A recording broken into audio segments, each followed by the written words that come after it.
The Biden impeachment inquiry continues to march on. We've got some congresspeople who continue to talk about it. We wonder if they're going to do anything or if it's going to lead to anything substantive. Starting with the Speaker of the House, Kevin McCarthy, published this on the X. Says when Joe Biden was running for president, he told the American public, one, he never talked business with Hunter. Obviously, that's not true. And his family never received a dime from China. And the goalposts have always continued to move. We've talked about, I think, like stage 5. No, we never talked about it. No, we never got paid for it. No, it was never direct deposited into his bank account. Both lies. House investigations revealed these facts, and Republicans will keep exposing the truth. That's from Kev. Let's see what he says. We now find information that 16 out of 17 payments from Romania were provided to the Biden shell companies while he was vice president.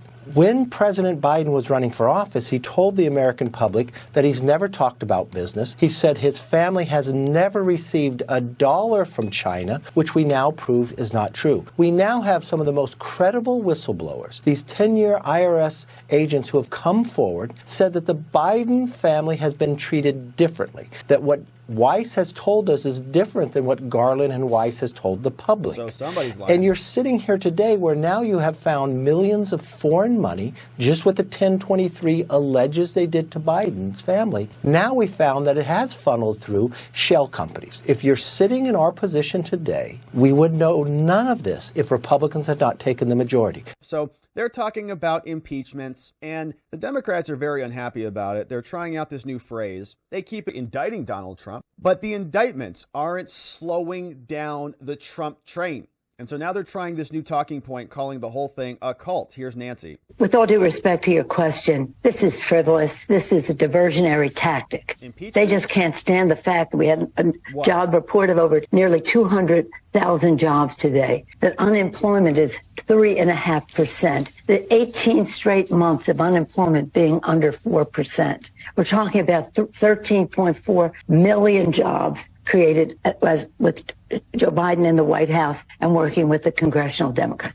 They have to change the subject, and they have nothing to offer the American people in terms of jobs and the rest. They talk about it, but then they change the subject when it's time to deliver. I'm so proud of the Democrats and the Congress. We fully intend to take back the House the next time so we don't have to deal with the frivolity, the waste of time of the Congress for them to go down this path. It's really sad. I wish the Republican Party somebody would take it back. Yeah. That we'd have a real Republican Party. It's up to them to decide what it is, but it shouldn't be a cult. Oh. It shouldn't be a cult to somebody frivolous with the law and his puppets. Oh, my gosh. It's just so funny to listen to these two people. All right, this is a couple of knuckleheads just banging pots together. So this is now Jamie Raskin, who says, yeah, maybe there's some problems with what Hunter and Joe did, but it pales in comparison to Trump, as per usual. The same talking points. We're going to have a campaign that is going to be filled with a lot of whataboutisms. We know the Republicans are going to talk about Hunter Biden a lot here. And I know that a lot of the technical defense of the president with Hunter Biden is, well, the president didn't do anything wrong. But as Michael Kinsley once said, the real scandal in Washington is not what's illegal,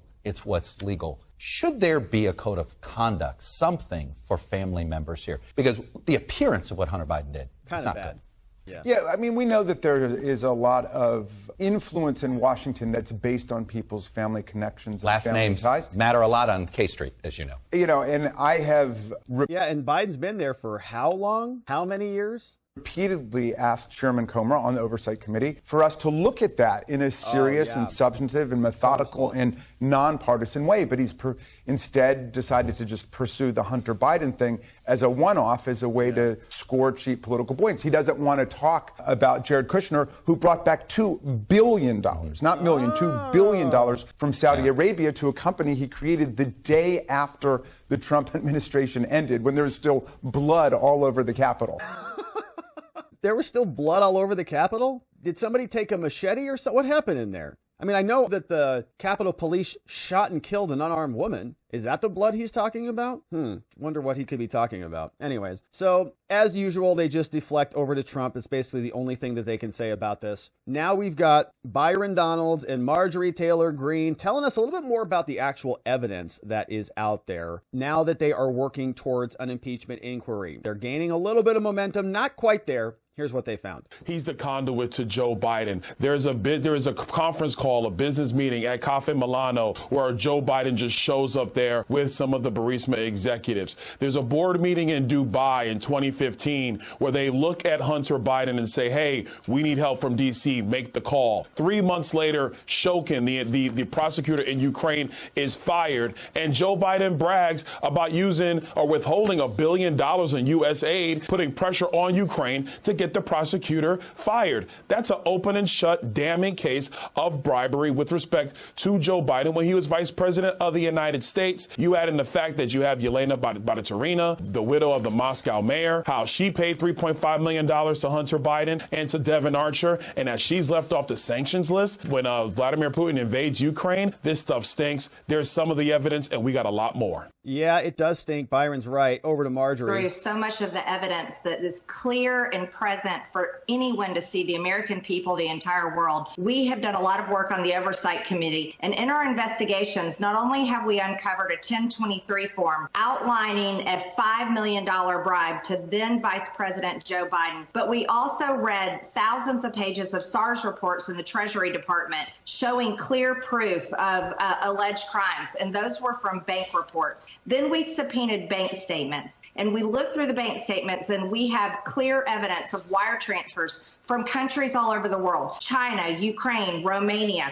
going into these dozens of LLCs. And the Bidens aren't selling products. The Bidens aren't selling a service. You can't buy the Biden brand off the store on a shelf. But you know what? Powerful people and businesses all over the world were buying the Biden brand right through Hunter Biden. And Devin Archer confirmed that for us just this past week in his transcribed interview, saying that Joe Biden was on the phone more than 20 times with these business partners and that Joe Biden himself is the brand. And Maria, now we have a letter all the way back in 2011 from Joe Biden himself directly to Devin Archer saying that he was sorry he didn't get to meet with him. He was with the president of China and that he's happy that Hunter and Devin are working together. This is proof that Joe Biden has lied repeatedly to the American people, that not only has he always known about his son Hunter's business dealings, but he's been very involved to the level that he has been in conversations with his business partners many, many times. Yeah, I saw the letter. Do we have a picture of that letter? We do, and we covered that here. Now, Donalds gets asked about this, and they ask Marjorie Taylor Greene about the possibility of impeachment and whether there's momentum in the House. Joe Biden. I don't think we're quite there yet, Maria. Just to be honest with you, but I hope that the amount of overwhelming evidence that has come out and continues to pour out will convince those members that are still on the fence. And Maria, to be honest with you, I'm so thankful you're covering this issue because it's been a full blackout from the mainstream media. And these members that still aren't quite there to be able to vote for an inquiry need to hear from their people back home in their districts. And that's why it's so important to let the American people know what's going on. Because here's the deal. When we have proof, overwhelming proof like we do now, that the president of the United States has lied repeatedly to the American people, that is exactly the evidence we need and that has been used in the past to open an impeachment inquiry. And a vote for an inquiry is not a vote for impeachment. But what it does is it allows Congress to have more power behind our subpoenas and move into an investigation revealing more evidence to see if articles of impeachment need to be considered. And I fully believe that that is exactly what Congress should start doing when we come back in September. All right, we'll see if they do anything about it. We know they're on a long August break, but there's still talk, murmurs afoot in the halls of Congress. Kevin McCarthy, Byron, Marjorie Taylor Greene, an inquiry might be a good first step. And then maybe next year we get an impeachment. So we'll continue to cover, my friends, and see if they do anything.